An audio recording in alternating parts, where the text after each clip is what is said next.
Number দিতে বললে 100-র ভিতরে চিন্তা করেন সে তারা কত পাবে আর আমরা কত পাব। এই জন্য আমার ভাইরা হাদিসের প্রথম অংশ শুনেন, জনগণের অধিকার নষ্ট করা হবে। 2 নাম্বার আল্লাহর হাবিব বলেন ওয়াল আমানাতু মাগনামা, আমানতের খেয়ানত হবে। এই যে আজকে দেখেন যারা ভোট চেয়েছে সবাই আমাদের অত্যন্ত পরিচিত জনপ্রতিনিধি, আপনাদেরকে ভালোবেসে তারা এখানে দাঁড়িয়েছে। এই দাঁড়ানোর পরে আজকে তারা যেই সুরে যেভাবে কথা বলেছে, এই ভোট আপনি যদি তাদেরকে দেওয়ার পরে আপনাদেরকে যদি না চিনে তাহলে তারা আমানতের খেয়ানত করলো, ঠিক কিনা বলে? ঠিকটা তো আর একটু জোরালো হইলে আমার কাছে ভালো লাগতো। আমানতের খেয়ানত করা যাবে না মুসলমান। আমানতের খেয়ানতের জন্য আল্লাহর পক্ষ থেকে আযাব আসে। 3 নম্বরে আযাব আসবে তখন ওয়াযাকাতু মাগরামা, যাকাতকে মানুষ যখন অভিশাপ মনে করবে, যাকাতের শাড়ি, যাকাতের লুঙ্গি একবার ধোয়া দিলে ছিঁড়ে যাবে, একবার ধৌত করলে ছিঁড়ে যাবে, এমন যাকাতের শাড়ি, যাকাতের লুঙ্গি নামে যাকাত আদায় করবে ধনী ব্যক্তিরা। এই রকম যাকাতের নামে প্রতারণা হবে। এই প্রতারণা যখন করবে আল্লাহর তরফ থেকে আযাব আসবে। আমার দেশে 11 জন ধনী সম্পদ এত পরিমাণ হয়েছে, জরিপ চালায়া দেখা গেছে, এটা আমি হুজুরের দেওয়া কোনো তথ্য না, জরিপ চালায়া দেখা গেছে 11 জন ধনকুবের বাংলাদেশে বসবাস করে। এদের টাকা এত পরিমাণ হয়েছে, এদের টাকা যদি ইউনিয়নে ভাগ করে দেওয়া হয় প্রত্যেক ইউনিয়নে 44 কোটি টাকা করে পড়বে। জোরে কর আল্লাহু আকবার। এবার যদি আমি চেয়ারম্যান সাহেবকে জিজ্ঞাসা করি, চেয়ারম্যান সাহেব একটা ইউনিয়নে গরিব থাকে কয়জন? চেয়ারম্যান সাহেব বলছে হুজুর 40% গরিব থাকে। 40% গরিব, এর ভিতরে যদি একটা ইউনিয়নে 44 কোটি টাকা মাত্র 11 জনের যাকাত যদি বরাদ্দ করা হয়, দারিদ্রতা বিবেচনে যাকাত সবচেয়ে কার্যকরী রেজাল্ট হিসাবে জাতির সামনে চিহ্নিত হবে, ঠিক কিনা বলেন? শুধু 11 জনের কথা বললাম, হাজার হাজার মানুষ আমাদের দেশে অনেক টাকার মালিক, আঙ্গুল ফুলে কলা গাছ হয়ে গেছে, গরিবের অধিকার দেয় না। যাকাত কারো উপরে দয়া করা মায়া করা নয়, যাকাত হচ্ছে অধিকার বোঝায় দেওয়া। হাক্কুল লিসাইলি ওয়াল মাহরুম, বঞ্চিত মানুষকে হক বুঝায় দেন, অধিকার আদায় করেন। এই অধিকার যদি আপনি আদায় না করেন জাহান্নামকে আল্লাহ টেনে নিয়ে আসবেন, জাহান্নামকে টেনে নিয়ে আসবেন। ইয়াউমা ইউহমা আলাইহা ফি নারি জাহান্নাম, জাহান্নামকে আল্লাহ টেনে নিয়ে আসবেন।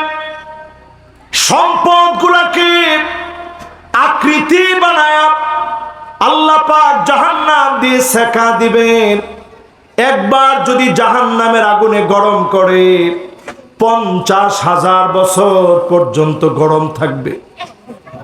জাহান্নামীদেরকে সেদিন আল্লাহ পাক চেহারার ভিতরে লাগাবেন, বলা হবে এটা তোমার মাল, হাযা মা কানাসতুম লিআনফুসিকুম, এই সম্পদ তুমি ভক্ষণ করেছিলে, গচ্ছিত করে রেখেছিলে। যাকাত না দেওয়ার কারণে যিনি শাস্তি দেন তিনি কি? কয় নাম্বার গেছে ভাই? মাশাআল্লাহ। 1 নাম্বারটা কি? লিল্লাহে তাকবীর। মাশাআল্লাহ, আমার চেয়ারম্যান সাহেব সবাই মুখস্থ করছে, এই তো মাহফিল। 2 নাম্বারটা কি? সবাই একটু মহব্বত নিয়ে বলেন 2 নাম্বার কি? মাশাআল্লাহ। 3 নাম্বার যাকাত। এবার 4 নাম্বারটা কি বলেন হুজুর আপনারা নিজেরা? কোন 4 নাম্বারটা কি? আঙ্গুল দিকে দেখেন, কোন হুজুর আপনারা নিজেরা। 4 নাম্বারটা কি? এই রকম সময় আসবে কিয়ামতের আগে, ওয়াতুল্লিমাল ইলম লিগায়রিদ দ্বীন, মানুষ আলেম হবে টাকার জন্য, বক্তা হবে টাকা বানানোর জন্য, মুফাসসির কোরআন নাম দিবে, 1 লাইন আরবি পড়তে পারে না, কোরআনের একটা আয়াত বলে নাই, সহি করে কোরআন পড়তে পারে না, এমন বক্তা নিজেকে মুফাসসির বলবে, নিজের ভিজিটিং কার্ড বানাবে, কার্ডের শুরুতে যুক্ত থাকবে মুফাসসির কোরআন, আল্লামা, সব জ্ঞান তার আছে। এরকম ডিগ্রিধারী বহু আলেম কিয়ামতের আগে বের হবে, খতিব হবে, আলেম হবে, বক্তা হবে, শুধুমাত্র লোক দেখানোর জন্য। ঠিক কিনা বলে? আপনি একটু দেখেন, আজকেই তাকায় দেখেন, বাংলাদেশে এই কথাগুলো বলতে বড় লজ্জা লাগে, কারণ আলেম বড় শ্রদ্ধা, বড় সম্মানের। আজকেও আমি দেখছি 1990 সালে যিনি কামেল দিয়েছেন, এরকম একজন ব্যক্তি গিয়ে বলতেছে হুজুর আমি রেগুলার আপনার ওয়াজ শুনি। বলতে গেলে আমাদের জন্মের বয়স আর তার পড়াশোনা শেষ হওয়ার বয়স এক সমান। আমরা তো সেই দিনের মানুষ। আজ ভাইরাল হওয়ার জন্য এমনও বক্তা খুঁজে পাওয়া যায়, বক্তা থেকে হঠাৎ করে চুলগুলা সব কালার করে ফেলছে, তাও আগে আরেকজন পণ্ডিত, ওটার নাম আরেক টিকটকার, কি জানি নাম, শিপন, শিপন, তার সাথে পরামর্শ করতেছে ফোন দিয়া যে ভাই আমি কি ভাইরাল হতে পারবো? পারবি। কেমনে পারবি? শুধু খালি চুলগুলা কালার কর, তাইলে মানুষ বলবে যে কিরে এই ছেলে হঠাৎ করে চুল কালার করছে কেন।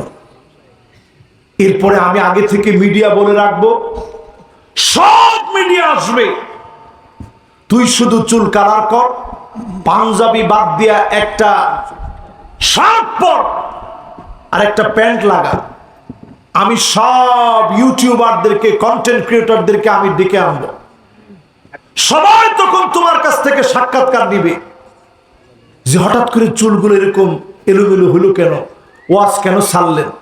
সে শিপন আবার বুদ্ধি দিয়ে দিচ্ছে যে কোনো অসুবিধা নাই, 2-3 দিন পরে তুই আবার সবার মধ্যে এসে বলবি ভাই আমার ভুল হয়ে গেছে, কোন এই নাস্তিক মুরতাদ খ্রিস্টানদের কারণে আমি ভুল পথে চলে গিয়েছিলাম, আমারে মাফ করে দেন।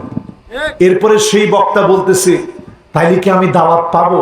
বলছে দাওয়াত কেন, বাংলাদেশের সবচেয়ে বড় বক্তা হবি তুই।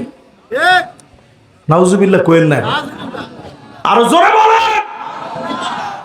আজকের মাহফিল থেকে আমি পরিষ্কার ভাবে বলতে চাই, এদেশের প্রত্যেকটা আলেমকে সোচ্চার হওয়া উচিত, আইনি নোটিশ তাদের নামে পাঠা, আইনানুগ ব্যবস্থা তাদের বিরুদ্ধে গ্রহণ করা দরকার। ঠিক কিনা বলেন?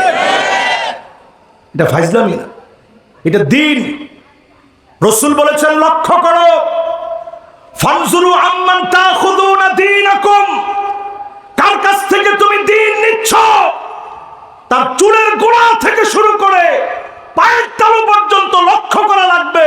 কোন ফটকা, কোন বাটপার, কোন মুনাফিক, কোন দ্বীন বিক্রিকারী, আমানতের খেয়ানতকারী আলেমের কাছ থেকে কথা নেওয়া যাবে না। ঠিক কিনা বলে? বড় ভয় লাগে এই জায়গায় আসলে। আমাদের সামনে অনেকগুলো মিডিয়া আছে, মিডিয়ার অনেক অবদানও আছে, তারা দিনরাত খেটে এই মাহফিলের কথাগুলা প্রচার করে, তাদের কারণে অনেক মানুষ দিনের দিকে আসে। ভয়ের জায়গাটা নিতান্ত আমাদের নিজেদের।